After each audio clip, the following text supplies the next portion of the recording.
Hello friends, welcome back to my YouTube channel. आज हम discuss करेंगे about accounting standards, meaning, nature and objectives. तो सबसे पहले अकाउंटिंग स्टैंडर्ड्स होते क्या हैं? Accounting standards are a common set of principles, standards and procedures that define the basis of financial accounting policies and practices.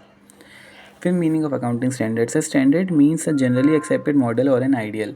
इसका ये मतलब होता है कि ऐसा स्टैंडर्ड या एक ऐसा आइडियल जो सारे बिजनेस एक तरह से फॉलो करें ताकि अकाउंटिंग सेम ग्राउंड्स पर रहे। Thus, accounting standard means generally accepted accounting principles. Accounting standards are written policy documents containing the generally accepted accounting principles issued by the Institute of Chartered Accountants of India in India.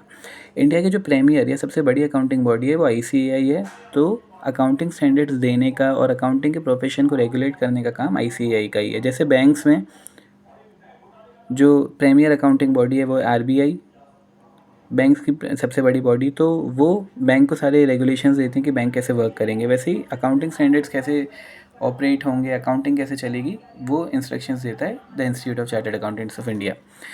Currently there are 32 accounting standards in India as on date. The main objective of accounting standard is to standardize the different accounting policies and practices followed by different business concerns. जो अलग अलग business concerns हैं ताकि वो एक ही तरह से accounting करें, ताकि कोई भी उसे देखे तो एक ही कॉमन अंडरस्टैंडिंग के ज़रिए देखें। इसलिए ICAI अकाउंटिंग स्टैंडर्ड्स देता है, ये उनका मेन उद्देश्य है। फिर है the nature of accounting standards. Accounting standards usually consist of 3 parts: a description of the problem to be tackled, कि किस प्रॉब्लम को हटाने के लिए हमें दे रहे हैं अकाउंटिंग स्टैंडर्ड। दूसरा है a reason discussion on the ways of solving the problem, ये बताना कि कैसे हम प्रॉब्लम सॉल्व करेंगे। तीसरा है in line with the decision और theory of the prescribed solution, जो भी प्रिस्क्राइब सॉल्यूशन है उसके अकॉर्डिंग अकाउंटिंग स्टैंडर्ड्स दिए जाते हैं ताकि अकाउंटिंग स्टैंडर्ड्स की प्रैक्टिसेस को हार्मोनाइज किया जा सके, ताकि सेम प्रैक्टिसेस हर जगह यूज़ हो। Objectives. The basic objective of accounting standards is to remove variations. Variations मतलब differences होता है in the treatment of several accounting aspects and to bring out standardization in presentation, ताकि सभी लोग एक ही जैसा presentation करें। Standardize the accounting policies. Add the reliability to the financial statements. फिर eradicate मतलब removing या baffling variation in treatment of accounting aspects. फिर facilitate the intra-firm and inter-firm comparison. Intra-firm comparison होता है जो हमारी फर्म के अंदर ही होता है। इंटर फर्म मतलब जो एक फर्म दूसरी फर्म से कंपैरिजन करती है। जब अकाउंटिंग सेम रहेगी तभी तो अकाउंटिंग का कंपैरिजन पॉसिबल होगा।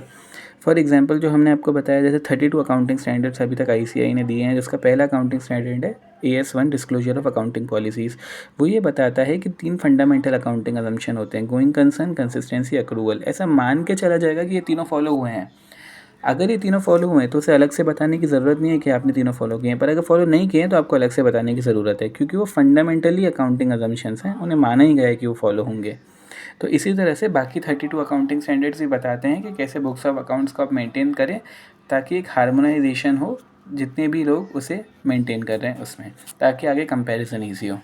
So that's it guys, thank you so much.